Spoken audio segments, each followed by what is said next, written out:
Gita chapter 4, verse 31. Eating the remains of the yajna, which is nectar, they raise the Param Brahm, Paramatma, eternal absolute supreme God. O Kurushresth, even in this world, he cannot be happy who perform no yajna. How can he happy in the other world?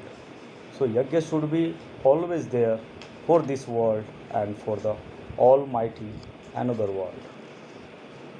Gita chapter 4, verse 32. In this way, yajna of many kinds are set forth in the words of the Holy Ved. Know them all as born of actions, and thus knowing you shall be liberated. Gita chapter 4, verse 33. O Parantap, better than the yajna through material means is the yajna of knowledge. O Parth, all action without exceptions culminates in knowledge. So knowledge of anything you are doing must be thorough to understand the situations what prevail at that time. Gita chapter 4, verse 34. Learn this truth by approaching a spiritual philosophers, by inquiring from him with your respectable behavior, with humble request and providing service unto him. Then these men of wisdom who have realized the truth will instruct you in this knowledge. As Sri Krishna continued saying with his wise word to Arjuna that how one should be knowledgeable and from where one should get the knowledge. Gita chapter 4, verse 35. O Pandav, knowing that you shall not again get deluded like this, and by that you shall see all beings in yourself and also in me.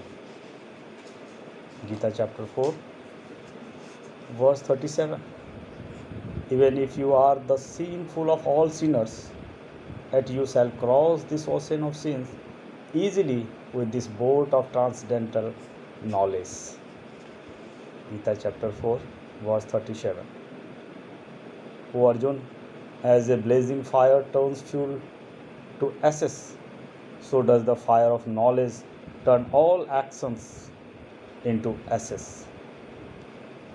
So knowledge is very much required to understand the things. Gita chapter 4, verse 38. Truly, there is in this world nothing so purifying as knowledge. He who is perfected in yoga, my devotional service, automatically attain this knowledge in this self is due course of time. Gita chapter 4, verse 39. Sri Krishna continued with his wise word to Arjuna said, he who has faith, who is dedicated to this knowledge, he who has conquered his senses and who believes in God attains this transcendental knowledge immediately. He attains the supreme peace and Almighty is always there. Gita chapter 4, verse 40. But the man who is without knowledge, who is ignorant, who is faithless, and of doubting nature perishes. No life with him. For the doubting mind, there is neither this world, nor another, nor any happiness anywhere. So we have to think